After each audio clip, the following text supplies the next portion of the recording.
Hallelujah. परमेश्वर का धन्यवाद हो। आज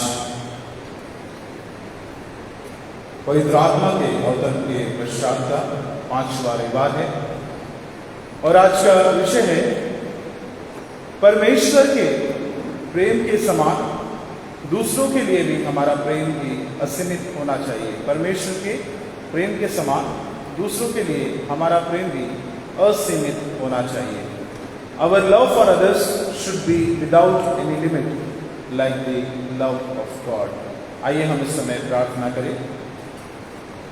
सर्वशक्तिमान परमेश्वर यहोवा, हम आपको धन्यवाद देते हैं, आपके नाम की स्तुति और महिमा करते हैं। ईश्वर राजा, इस समय के लिए शाम में दिया खुदा बाप, आपके पाक कलाम को जो पढ़ा सुना गया है उसमें मन करते समय अपने पवित्र आत्मा की अगुवाई हमें दीजिए। उनके जो खुदावन की आपका प्रत्येक वचन हमारे हृदय में जमीन में बीज बनकर बोया जाए, 30 गुना 60 गुना और 100 गुना फलने लगा है। यीशु नासरी के नाम से मांगते हैं, जिसने से बड़ी दया से यीशु, आमीन। प्रियो, आजकल का जो माहौल है हमारा, मनुष्य जो है या आजकल के जो इंसान है, सहन शक्ति उनकी कहीं ना कहीं खत्म हो गई है। हम एक दूसरे को सहकर नहीं लेते। बहुत जल्दी हम लोग क्रोध में आ जाते हैं या बहुत जल्दी हम लोग बदला लेने की भावना हमारे अंदर में आ जाती है। इसका एक रीसेंट एग्जाम्पल आपने शायद न्यूज़ में देखा होगा कि अभी पिछले सप्ताह में एक लोकल ट्रेन में मुंबई में एक जवान जो लड़के को जो है अगले व्यक्ति ने जो है सिर्फ ट्रेन का दरवाज़ा बंद करने के लिए जो है उस पर उनका आपस में कुछ बहस हुई और उसमें एक जवान लड़का जो 22 साल का था उसकी हत्या कर दी गई। ट्रेन में सबके सामने चाकू से उसकी हत्या कर दी गई। ये हमारा आजकल का माहौल है कि बाहर जाने के बाद हमको पता नहीं कि किस तरीके के लोगों से हम मिलेंगे और लोग कैसा रिएक्ट करेंगे। परमेश्वर का वचन हमें बताता है कि हमारा जो प्रेम है वो औरों के प्रति असीमित होना चाहिए, विदाउट एनी लिमिट होना चाहिए करके वहां लिखा है। लेकिन हमारी नफरत आजकल लिमिट से ज्यादा हो गई है। हम लोगों को नफरत की भावनाओं से हम देखते हैं और हमारा बिहेवियर उस तरीके से होने लगा है। आज का जो संदेश है, विशेष करके जो हम लोगों ने मत्ती उसका 5वां अध्याय 38 से लेकर 48 वचन हमने पढ़ा है, इसमें हम लोग प्रभु यीशु मसीह का जो सर्मन ऑन द माउंट को हम लोग देखते हैं और यहाँ पर प्रभु यीशु मसीह किस तरीके से, किस हद तक हमको औरों को प्रेम करना है, ये बात हमें यहाँ पर प्रभु यीशु मसीह सिखाते हैं। और ये जो प्रेम है शत्रुओं के साथ कैसा हमको प्रेम करना है, ये प्रभु हमें यहाँ पर सिखाते हैं। अगर हम लोग देखते हैं कि पुराना जो कानून था या पुराना जो लोगों की जीवन शैली थी, उसमें आंख के बदले आंख और दांत के बदले दांत, टिट फॉर टैट, ये नियम हुआ करता था और लोगों में प्रतिशोध की भावना बहुत ज्यादा हुआ करती थी। गांधी जी ने इस प्रकार से कहा कि अगर आंख के बदले आंख निकाली जाए तो एक दिन क्या होगा, सारी दुनिया अंधी हो जाएगी।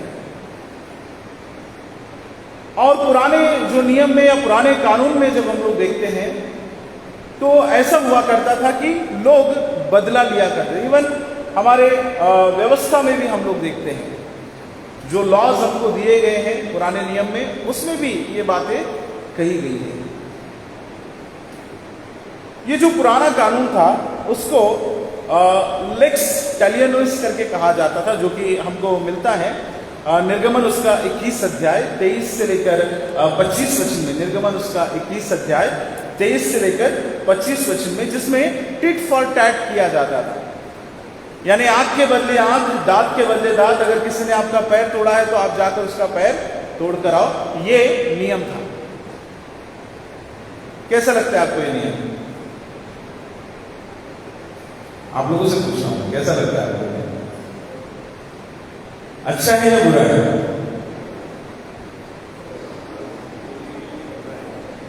बोलने के लिए बुरा है, करने के लिए हमको कैसा लगता है ये नियम? पुराना जो नियम था कि आंख के बदले आंख, दांत के बदले दांत निकालना, जब हम लोग इसको सुनते हैं तो हमको अच्छा नहीं लगता कि ये चीजें होनी चाहिए, बदले की भावना नहीं होनी चाहिए। लेकिन इसके पीछे भी एक मकसद था। ये जो कानून बनाया गया, इसके पीछे ये मकसद था, क्योंकि उसके पहले का जो कानून था और खराब था। उसके पहले का कानून ये था कि अगर किसी व्यक्ति के ऊपर कुछ होता है अत्याचार, अगर किसी को मारा जाता है, उसकी आंख निकाली जाती है किसी एक व्यक्ति की, तो वो अपने गांव वापस जाता था और उसके जो ट्राइब के लोग हैं, उसके जो जाति के लोग हैं, उन सबको गांव वालों को जमा करता था और पूरा गांव का गांव जाकर उस व्यक्ति के गांव पर हमला कर देता था जिसने उसके ऊपर में हमला किया। यानी पूरे के पूरे दो कम्युनिटी भिड़ जाते थे एक दूसरे को खत्म करने के लिए। तो उस कानून को रोकने के लिए, उस प्रैक्टिस को रोकने के लिए ये कानून बना कि केवल एक व्यक्ति से बदला लिया जाएगा, ना कि पूरी कम्युनिटी से। तो कहीं ना कहीं जो लेवल ऑफ क्या बोलते हैं कि प्रतिशोध, उसको रोकने के लिए एक ही व्यक्ति का आंख निकाला जाए, जिसका आंख निकाला गया वो जाकर दूसरे का आंख निकाले, यानी दो कम्युनिटी लड़ना नहीं चाहिए, ये उसका मकसद था। लेकिन कहीं ना कहीं इसमें भी हम लोग हिंसा हम लोग देखते हैं। इसमें भी हम लोग देखते हैं कि किस प्रकार से लोग एक दूसरे पर दया नहीं करते, या लोग एक दूसरे के साथ में जो है प्रेम की भावना यहाँ पर हमको देखने को नहीं मिलती। हालांकि ये पुराने नियम में हम लोग पाते हैं। प्रभु यीशु मसीह ने 3 बातें यहाँ पर हमको सिखाई, और ये बहुत बार हमने इसके ऊपर में वचन सुना होगा। आज थोड़ा सा इसका डिटेल में हम जानने की कोशिश करेंगे। आज हमने सुंदर सा गाना गाया, जब हम लोग गॉस्पेल रीडिंग के पहले हम लोगों ने गाना गाया। कौन सा गाना गाया? अपनों को तो इस दुनिया में सब प्यार करते हैं। बाइबल के समय में अपनों को प्यार करते थे, आजकल तो अपनों को भी लोग प्यार नहीं करते। अपनों को तो इस दुनिया में सब प्यार करते हैं। और उसमें हम लोगों ने देखा कि एक गाल पर चाटा मारे तो क्या करना है। ये सब जो बाइबल का जो वचन है वो हमको इस गीत में हमको यहाँ पर दिखाई देता है। आज का जो मुख्य अंश है मत्ती उसका 5वां अध्याय और उसका 38 से लेकर 48 वचन में 3 बातें प्रभु यीशु मसीह यहाँ पर हमको सिखाते हैं। पहली जो बात हमको वो सिखाना चाहते हैं उसको हम समझने का प्रयत्न करेंगे। 39वां वचन को पढ़ लेते हैं। 39वां वचन।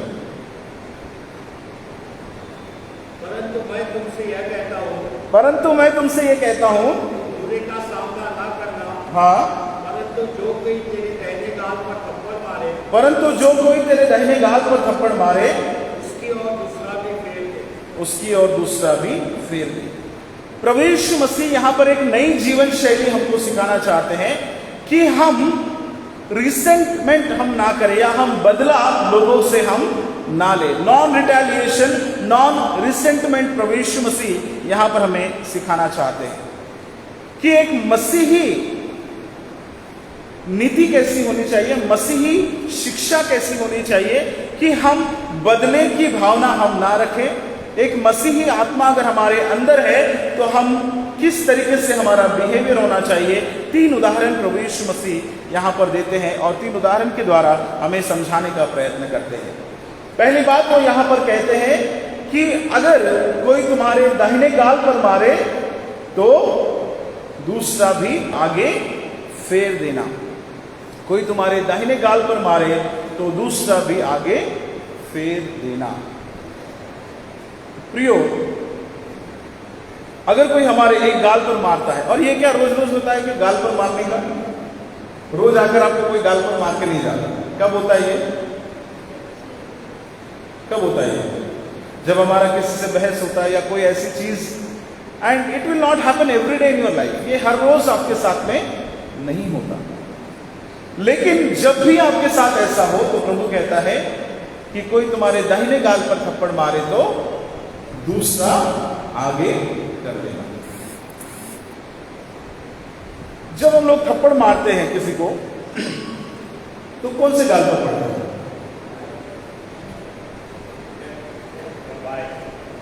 बाएं गाल पर। जब वो थप्पड़ मारते तो कहां पड़ता है? बाएं गाल पर थप्पड़ पड़ता है। प्रभु यीशु मसीह ने क्या बोला? इसका मतलब कोई बाएं गाल पर मारे तो कोई मार सकता है।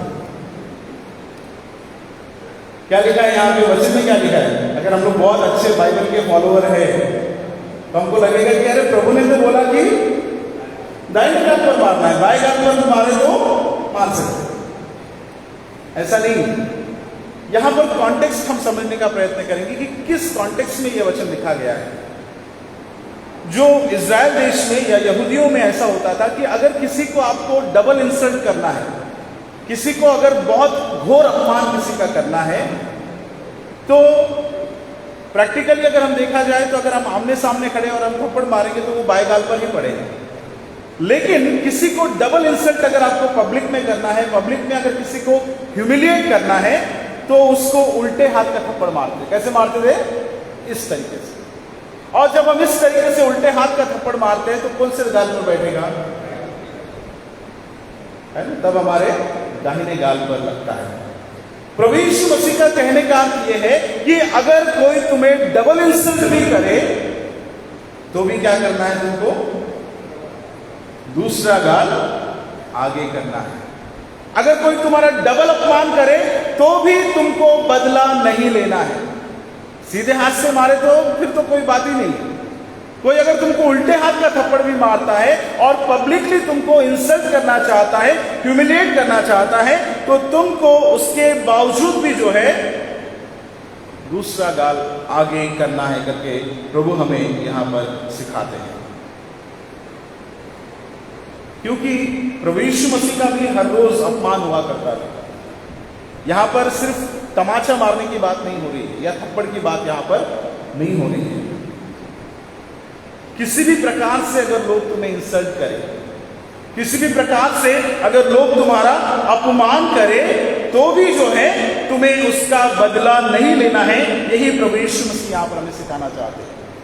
प्रभु यीशु मसीह को तो बहुत सारे तरीकों से उनका अपमान किया है। क्या बोलते थे लोग यीशु मसीह के बारे में? बाइबल अगर आप पढ़ते हैं, क्या बोलते थे यीशु मसीह के बारे में?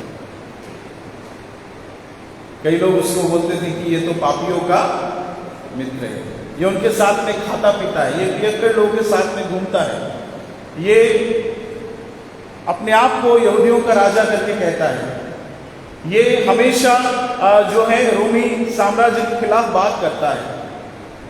यहां तक कि उसके भाई बहन भी उसको पागल समझते थे करके वचन में लिखा हुआ है। सो प्रभु यीशु मसीह को बहुत सारे ऐसे अपमान का सामना करना पड़ा, लेकिन प्रभु यीशु मसीह ने कभी भी जो है हिंसा का रास्ता उन्होंने अपनाया नहीं। और प्रभु यीशु मसीह ने यही कहा कि हे पिता, इन्हें क्षमा कर, क्योंकि ये जानते नहीं ये क्या कर रहे हैं। प्रियो, हर रोज थप्पड़ लगना हमको नहीं होता, हर रोज कोई आके थप्पड़ नहीं मारता, लेकिन हर रोज कहीं ना कहीं हम अलग अलग लेवल पर अपमान सहते हैं। हर रोज कहीं ना कहीं किसी लेवल पर हमारा अपमान किया जाता है या हमारा अपमान होता है या हम किसी का अपमान करते हैं। वचन हमको सिखाना चाहता है कि आपका अपमान कितना ही क्यों ना हो, कितने ही हद तक आपको लोग नीचे गिराने का प्रयत्न क्यों ना करें, आपको उनको क्या करना है? क्षमा करना है। यहां लिखा है कि एक गाल पर कोई अगर तुम्हारे थप्पड़ मारे या दाहिने गाल पर थप्पड़ मारे तो दूसरा भी उसके आगे कर देना। हम लोग समाज में जब रहते हैं, चर्च में जब हम रहते हैं, तो we are insulted so many times. कई बार हमारा अपमान होता है, तब हम कैसे रिएक्ट करते हैं? कई बार हम छोटी छोटी बातों को लेकर लड़ जाते हैं। चर्च में अगर कोई प्रोग्राम कर दिया और वोट ऑफ थैंक्स में अगर आपका नाम नहीं लिया, आपने चर्च में डोनेशन दिया और आपका नाम अनाउंस नहीं हुआ, तो भी हम लोग अपमानजनक हमको लगता है। तब भी हमको ऐसा लगता है कि हमको अप्रिशिएट नहीं किया गया। हम उसको कई बार अपमान के तौर पर हम लेते हैं अगर कोई हमारा नाम नहीं लेता है, या कोई हमारा सत्कार नहीं करता है, कोई हमें सामने नहीं बुलाता है, तो हम लोग जो है कई बार उसको सोचते हैं कि बाकियों का किया, मेरा नहीं किया, बाकियों का नाम लिया, मेरा नहीं लिया। इसलिए मुझे लगता है हमारे चर्च में आमचे गौरव आमचे आभार शुरू किया है। कि हम लोग हर संडे किसी ना किसी का हमसे गौरव हमसे आभार हम लोग करते रहते हैं। अच्छी बात है, लोगों को हमने अप्रिशिएट करना चाहिए, लेकिन ये जो अप्रिशिएशन है ये हमको किसके तरफ से मिलना जरूरी है? कहां से मिलना जरूरी है? ऊपर वाले की ओर से। वचन में ये भी लिखा है कि जिन लोगों ने पब्लिक में अपना गौरव आभार ले लिया, उसका गौरव आभार ऊपर से खत्म हो गया। बुरा मत मानिए, हमारी चर्च में प्रैक्टिस है, अच्छी प्रैक्टिस है, मैं इसको बुरा नहीं बोलूंगा, लेकिन कई बार ये जो प्रैक्टिस हम लोग करते हैं चर्च के एकदम आखिरी गाने के पहले हम लोग करते हैं। जो हमारा चर्च या वर्शिप होता है उसका क्लाइमेक्स क्या होना चाहिए? आपको क्या लगता है, क्या होना चाहिए उसका climax? Any service, any prayer, climax should be the glory of God. परमेश्वर की महिमा होना, वो क्लाइमेक्स होना चाहिए। लेकिन हमारा क्लाइमेक्स क्या होता है? कई बार हम पूरा प्रभु की महिमा करते हैं, प्रभु भोजन दे देते, देन वी अगेन हम किसी इंसान को ऊंचा उठाते, क्योंकि ये हमारी आदत बने। अगर नहीं करेंगे तो फिर सेक्रेटरी पे चढ़ जाएंगे आप। कहीं ना कहीं हमारी भी सोच को बदलना बहुत जरूरी है। मुझे प्रॉब्लम नहीं है कि ये क्यों कर रहे हैं, लेकिन ये कहां कर रहे हैं, ये बहुत इंपॉर्टेंट है। हम इसको सर्विस खत्म होने के बाद भी कर सकते हैं। It should not be the part of the service, ये सर्विस का पार्ट नहीं होना चाहिए। क्योंकि महिमा जब हम परमेश्वर की कर रहे हैं तो परमेश्वर को पहली स्थान और पूरा उसको ही महिमा आदर मिलना चाहिए, मनुष्य को नहीं। हम बाद में भी कर सकते या कोई और ओकेजन देखकर हम उनका स्वागत या जो भी करना है कर सकते हैं। ये सोच क्यों बनी होगी? क्योंकि कहीं ना कहीं लोगों को लग रहा था कि हमको अप्रिशिएट किया है, लोगों को लग रहा था कि हमको लोग सामने बुलाए, हमारा आदर सत्कार करे, सबका। फिर हम लोग करते करते साल भर हम लोग बहुत सारे लोग करते हैं, कोई बुराई नहीं है, लेकिन सबसे ज्यादा important, communion should be the climax of any service. किसी भी सर्विस का क्लाइमेक्स प्रभु भोजन के साथ, प्रभु के महिमा के साथ खत्म होना चाहिए। मैं ये कह रहा था कि लोग जब ये चीजें नहीं होती तो लोगों को लगता है कि हमको सम्मान नहीं मिला, हमको अपमान हमको करना पड़ा। अगर लोग ये बात समझ जाए कि प्रभु की महिमा होनी चाहिए, क्योंकि हमको जो कुछ मिला है किसने दिया? प्रभु ने दिया। अगर हमने चर्च के लिए कुछ किया, कोई प्रोग्राम के हम कन्वीनर बने या कोई चीज में अगर हमने योगदान दिया, तो ये किसके द्वारा किया? ये प्रभु के द्वारा किया। कई बार हम इंसानों को प्लीज करने के कारण जो है प्रभु को हम कहीं ना कहीं वो महिमा देना हम भूल जाते हैं। Whatever we do, it is only by the grace of God. जो कुछ हम करते हैं केवल प्रभु के अनुग्रह के द्वारा हम करते हैं। जो सच्चा मसीह है वो अप्रिशिएशन के पीछे नहीं भागता या नाम के पीछे नहीं भागता। बड़े बड़े प्रोग्राम्स में, बड़े बड़े जगह पर हम लोग देखते हैं कि नाम नहीं लेने से लोग नाराज हो जाते हैं। उनको लगता है कि हमको पब्लिक में सम्मान मिलना चाहिए। सम्मान हमको प्रभु से मिलना बहुत जरूरी है। प्रभु यीशु मसीह यहाँ कहते हैं कि अगर कोई तुम्हारा अपमान भी करे, जानबूझकर भी अगर तुम्हारा नाम ना ले, तो भी तुमको चिंता करने की आवश्यकता नहीं है। तुमको उस अपमान को सोचना नहीं कि उसने मेरा अपमान किया है, परंतु उसे क्षमा करना है करके वचन यहां पर हमको सिखाता है। कोई तुम्हारे दाहिने गाल पर मारे तो बाया गाल आगे करना, उस कॉन्टेक्स्ट में प्रभु ने हमको यहां पर सिखाया। दूसरी बात प्रभु यीशु मसीह हमें यहां पर क्या सिखाते हैं? 40 वचन पढ़ते हैं। यदि कोई तुझ पर लालिश करके तेरा कुर्ता लेना चाहे तो उसे दोहर भी ले ले। हाँ, यदि कोई तुझ पर नालिश करके तेरा कुर्ता लेना चाहे तो उसे दोहर भी लेने दे। दूसरी चीज प्रभु यीशु मसीह यहां पर क्या बताते हैं कि अगर कोई तेरी कुर्ती को ले ले तो उसे दोहर भी दे दे। अगर आज के समय में अगर हम लोग बात करें हमारी कुर्ती और दोहर की, अगर आपका कोई एक ड्रेस लेके चला जाता है, आपको क्या फर्क पड़ेगा? आपके पास में अगर कोई आके जबरदस्ती आपका एक ड्रेस लेके चला गया, कुछ फर्क पड़ने वाला है आप लोगों को? हाँ, बुरा लगेगा लेकिन फर्क नहीं पड़ेगा। या हो सकता है कि आप उसको और एक जोड़ी भी दे दें। आज के समय में एक ड्रेस के बदले दूसरा ड्रेस अगर आप दे भी देते तो आपको फर्क नहीं पड़ेगा, क्योंकि आपकी अलमारी भरी हुई है ना। पिछले साल हम लोग वो धामी स्लम में प्रोग्राम किया तो बोले कपड़े लेके बहुत सारे जमा हो गए, क्योंकि आज के समय में हमारे पास कपड़े बहुत है। लेकिन प्रभु यीशु मसीह ने जब ये बात कही, उसको हम समझेंगे कि क्या इंपॉर्टेंस है उसका, क्या महत्व है, क्यों ऐसा कहा। यहां लिखा है कि अगर कोई तेरी कुर्ती ले ले तो दोहर भी उसको दे देना। पुराने समय में, पुराने नियम में अगर हम लोग देखते हैं, या यहूदी लोगों की सभ्यता में हम देखते हैं, तो गरीब से गरीब व्यक्ति के पास में एक कुर्ता होता था और एक दोहर होती थी। अब ये कुर्ता और दोहर, इंग्लिश में इसको ट्यूनिक और चितौन करके कहा गया, और जो दोहर है इसको क्लॉक करके कहा गया। ये कपड़ा कैसा था ये आपको थोड़ा समझाऊंगा, तभी आप इस वचन को समझ पाएंगे। जो कुर्ता हुआ करता था वो अंदर में पहनने वाला गारमेंट था, अंदर पहना जाता था एक कुर्ती की तरह। बोरे को काट कर जो है इस तरीके से वो पहनते थे, हाथ उसमें से निकाल कर वो पहनते। ऐसा कुछ कॉटन का बना हुआ कपड़ा उनका हुआ करता था।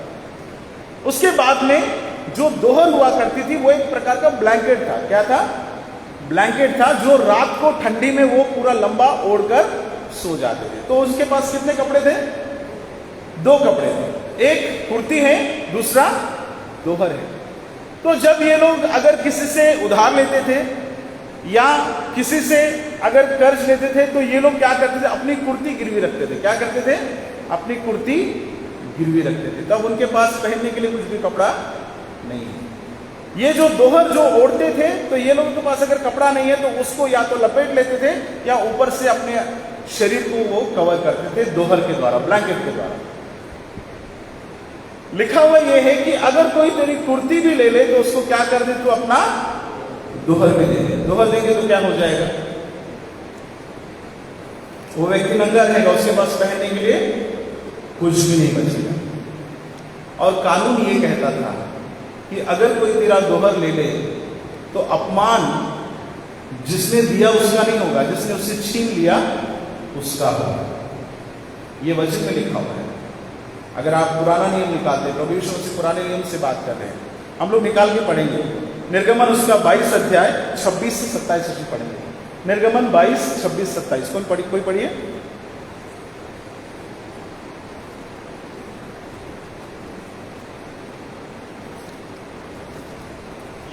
निर्गमन 22। हाँ, कभी अपने भाई बंधु के वस्त्र को हाँ, बंधक करके रख भी ले तो सूर्य के अस्त होने तक उसको लौटा दे।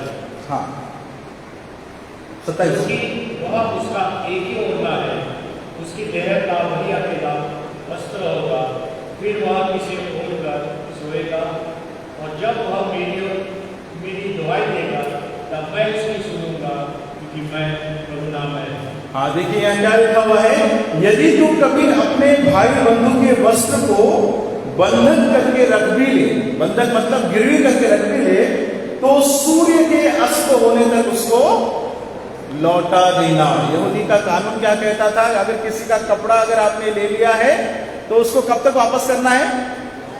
शाम तक वापस करना है, भले वो तेरा कर्जा चुकाए या ना चुकाए, क्योंकि रात को वो क्या पहन के सोएगा, उसको वो वापस कर देना। आगे क्या लिखा है कि क्योंकि उसका वो एक ही ओढ़ना है, जो मैं बोल रहा था दोहर ओढ़ना है, और उसकी देह का वही अकेला वस्त्र होगा। फिर वो किसे ओढ़कर सोएगा, और वो जब मेरी दुहाई देगा तब मैं उसकी सुनूंगा, क्योंकि मैं करुणामय परमेश्वर हूं। परमेश्वर कहता है कि अगर तुम उसका दोहर भी छीन लोगे, दोहर भी उससे ले लिया जाएगा, तो वो व्यक्ति रात को जब ठंड से कांपेगा, वो रोएगा, वो गिड़गिड़ाएगा, वो कहेगा कि प्रभु मैं कैसे रहूं, और उस समय मैं उसकी करुणा उसको मैं सुनूंगा और उस पर मैं करुणा करूंगा। प्रिय वचन कहता है कि हम इस तरीके की जोर जबरदस्ती ना करें। और वचन हमको यहां पर सिखाता है कि अगर कोई तेरा कुर्ती भी ले ले तो उसको दोहर दे दे। प्रभु यीशु मसीह यहां पर हमें सिखाना चाहते हैं कि हम लड़ाई ना करें। कई बार हम राइट्स के लिए लड़ाई करते हैं, मुझे ये मिलना चाहिए, मुझे वो मिलना चाहिए, मुझे वो मिलना चाहिए। लेकिन प्रभु यहां कहता है कि अगर तेरी कोई कुर्ती भी ले ले तो उसको निकाल कर दोहर भी दे दे। हालांकि कानून में ये नहीं है कि तू दोहर रख सकता है, लेकिन कहता है कि वो भी दे दे, क्योंकि मैं प्रभु हूं, मैं तेरी स्तुति में दूंगा। जिसने तेरे साथ ये जुल्म किया है उसका बदला मैं उससे लूंगा। प्रभु कहता है कि मैं उसको देखूंगा, मैं तेरी दुहाई को मैं सुनूंगा। कोई अगर हमसे कुछ छीनता भी है तो भी हमको पलटकर उससे वार नहीं करना, या पलटकर उससे बहस नहीं करना, या उससे लड़ाई नहीं करना। यही प्रभु हमें यहाँ पर सिखाता है। कलीसियाओं में हम कई बार छोटी छोटी वस्तुओं के लिए हम लोग करते हैं, मुझे ये नहीं मिला, मुझे खाना नहीं मिला, चर्च में खाना था, मुझे मटन नहीं मिला, मुझे गिफ्ट नहीं मिला, मुझे ये नहीं मिला, मुझे वो नहीं मिला। कई बार हम लड़ते हैं। तो वो कहता है कि जो तेरी कुर्ती ले ले उसे दोहर भी दे। दो बातें भी हमने देखी, एक तमाशे के बारे में की, डबल इंसल्ट भी हुआ तो भी हमको क्षमा करना है। दूसरी बात, अगर कोई हमारी कुर्ती लेता है तो उसको दोहर भी हम दे दे। अब यहाँ पर आज के कॉन्टेक्स्ट में हमारे पास में बहुत सारी कुर्तियां हैं, बहुत सारे कपड़े, हमको फर्क नहीं पड़ता। आज के कॉन्टेक्स्ट में इसको कैसे समझेंगे? कोई हमारा अधिकार भी खा ले, कोई अगर बहुत सारा हमारे ऊपर अन्याय भी कर ले, जुल्म भी कर ले और हमसे चीजों को छीन ले, तो भी हमको उससे बदला नहीं लेना है करके प्रभु हमें यहाँ पर सिखाता है। हिंसा उसके साथ नहीं करना है, ये वचन हमें यहाँ पर हमें सिखाता है। हम किसके पास जा सकते हैं? प्रभु के पास जा सकते हैं, उससे प्रार्थना करते हैं। वहां लिखा है कि हम उसको दुहाई दे और प्रभु हमारी सहायता करेगा। तीसरा और अंतिम चीज जो प्रभु यहाँ पर सिखाते हैं, 41वां वचन पढ़ते हैं। जो कोई तुझे खोज कर बेगार में ले जाए तो उसके साथ 2 कोस चला जाए। हाँ, जो कोई तुझे 1 कोस लेकर जाए तो उसके साथ में 2 कोस चला जाए। जो कोई तुझे कोस भर बेगार में ले जाए तो उसके साथ 2 कोस चला जाए। अगर कोई आपको 1 मील ले चले तो उसके साथ कितना मील जाना है? 2 मील जाना है। वॉकिंग करने के लिए नहीं बोल रहा है आपको।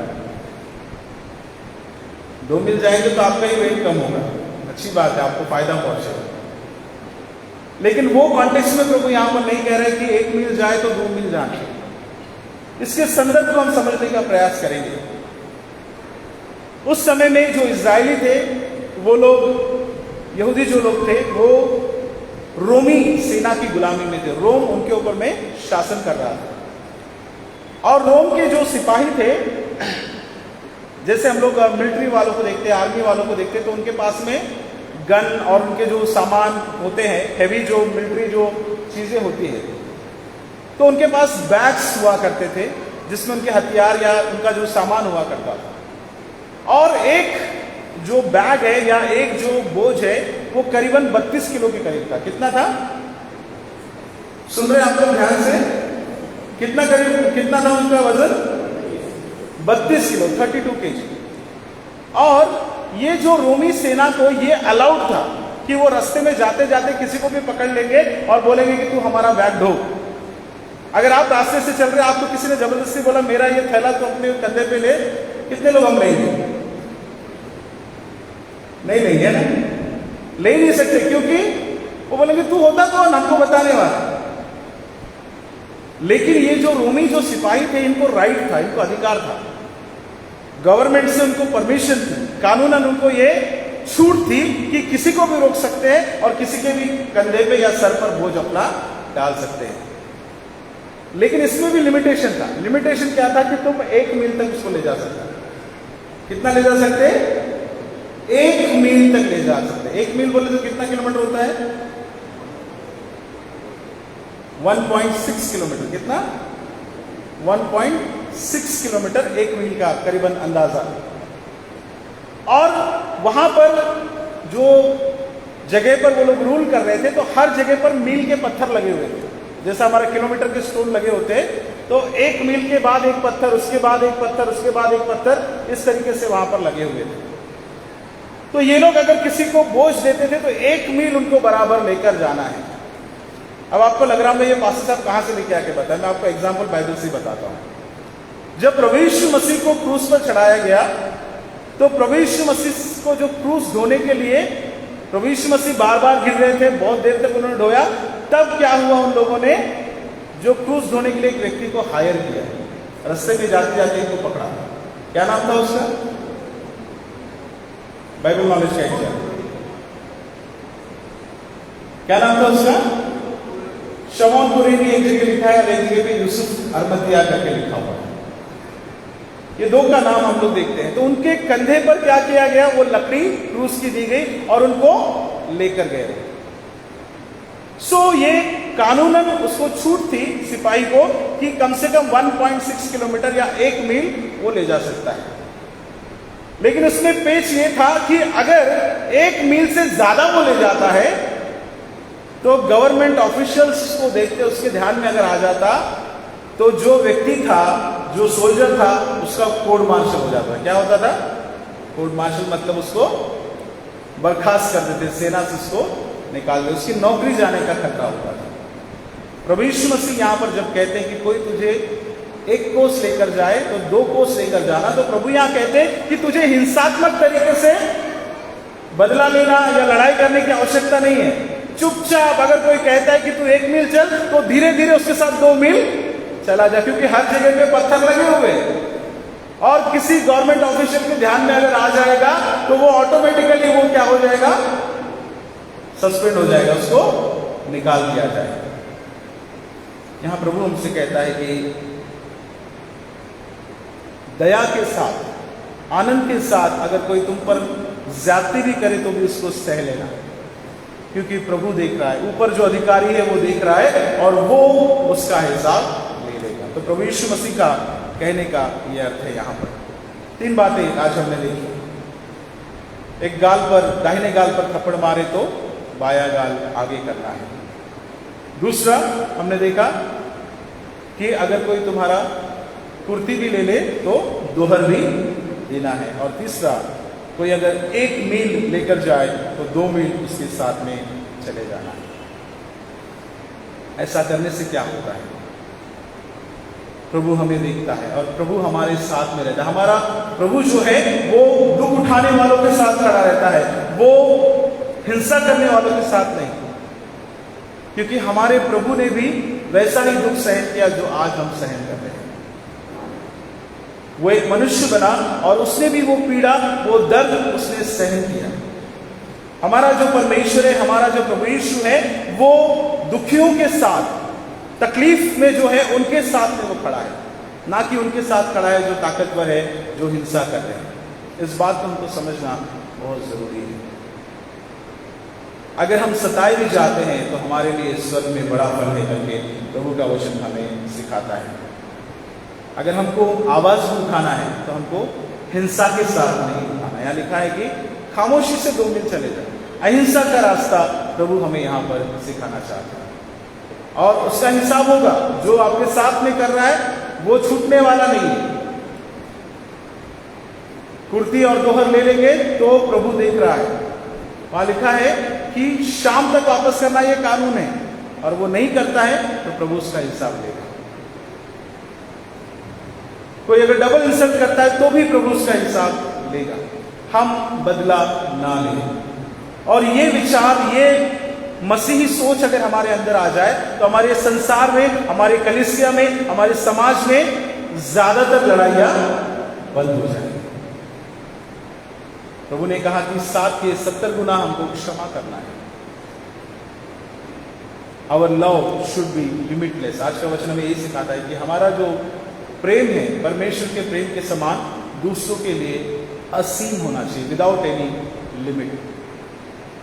दाहिने गाल पर मारे तो बाया गाल आगे करे, कुर्ती ले ले तो दोहर भी दे दे, और 1 मील अगर कोई जबरदस्ती लेकर जाए तो 2 मील उसके साथ जाए। प्रभु करे ये वचन हम सबके लिए आशीष का कारण बने। आमीन।